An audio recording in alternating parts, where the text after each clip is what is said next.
Hello, everybody. My name is Average Election Enjoyer. Today is August 26th of 2026.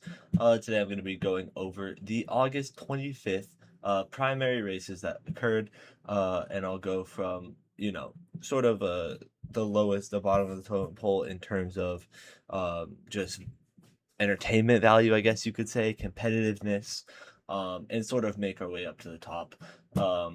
And that because there were only two races that day, the Oklahoma Senate, so I'll be starting with that. But first, I'll just give a breakdown of the not breakdown, an update on the Alaska Senate primary there, and then I'm gonna move on to South Carolina in the end.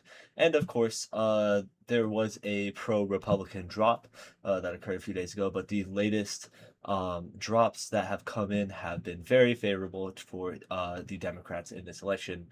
Mary Peltola, of course, at 49% of the vote.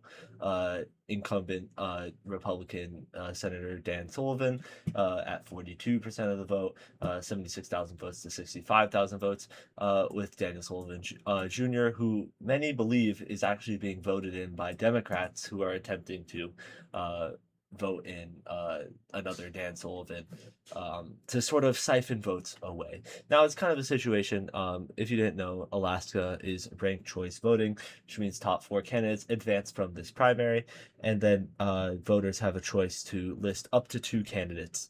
And if the first candidate that they select is knocked out, eliminated, outside the top two, then their votes go to the second choice that they selected. However, there is a sort of voter fatigue that occurs sometimes where voters will only select one candidate, and Democrats are of course hoping that Daniel Sullivan Jr., a Republican, will only want to vote for one candidate, Dan Sullivan, and then accidentally select him. So there is sort of a theory that a lot of these voters are in fact Democrats hoping to prop up Dan Sullivan Jr.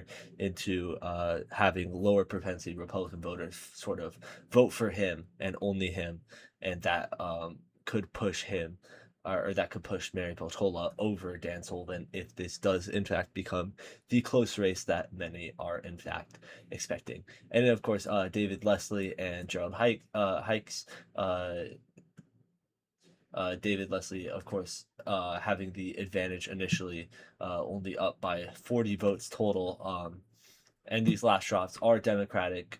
They seem to be more Democratic, so he does have a higher chance of making it than Hikes into this final four. However, we just have to see with the remaining. I think it's like 7% of the vote, less than 7% of the vote, and of course, a uniquely blue map here.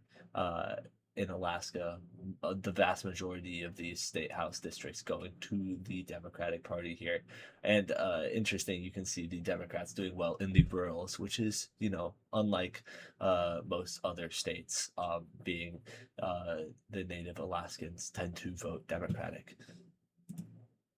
So now we can move on to, if I can, there we go.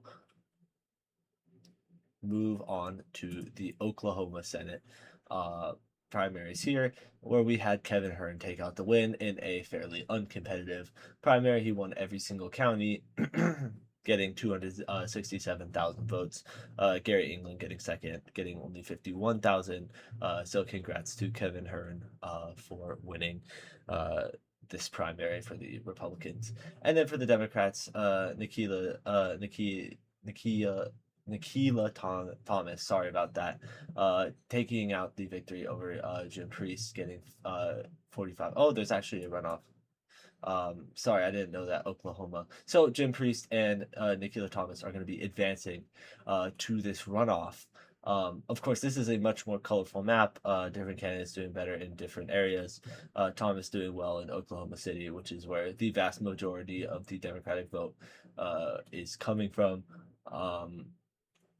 But yes, three separate candidates winning a decent amount of counties each. So this was in fact, a fairly competitive primary. So congrats to Jim Priest and Nikila Thomas for advancing to the runoff.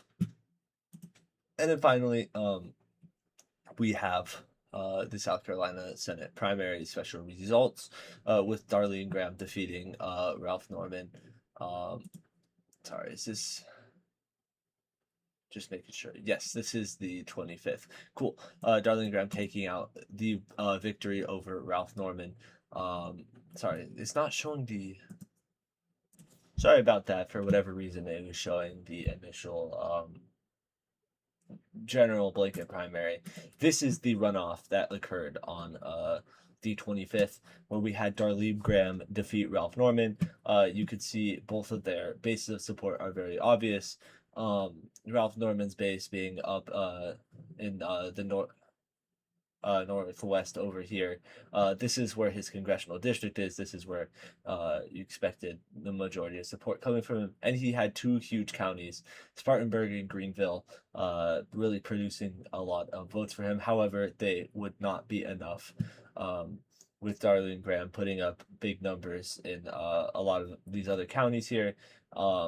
Horry County netting, you know, 17,000 votes here, netting thousands of votes from some of these more smaller counties, and that is enough to take down Norman here. This was a competitive primary.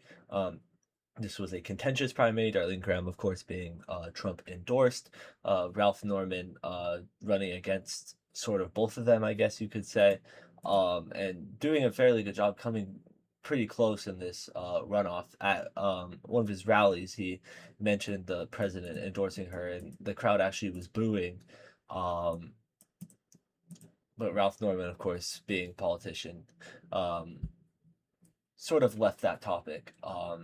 And this is another candidate of that Trump endorsed winning, even though this was a particularly contentious primary. There's also a contentious primary in Oklahoma with the Trump candidate barely winning as well. That's sort of been a theme, is Trump candidates have been struggling a lot more than they have been even just 4 months ago. You see a lot of these Trump candidates are actually not doing as well as they once were. And a lot of Democrats are happy to see this because Darlene Graham is seen as definitely the less competent of the two. She's given several interviews where she hasn't appeared to be the most knowledgeable, or, well, knowledgeable at all, about much of anything. So Democrats are definitely going to be celebrating her winning this fairly close primary. So that's all the primaries that occurred yesterday. I will, of course, keep making videos as more primaries come out, more special elections happen. So I'd like to thank you guys for watching this video, and I hope you have a fantastic rest of your day.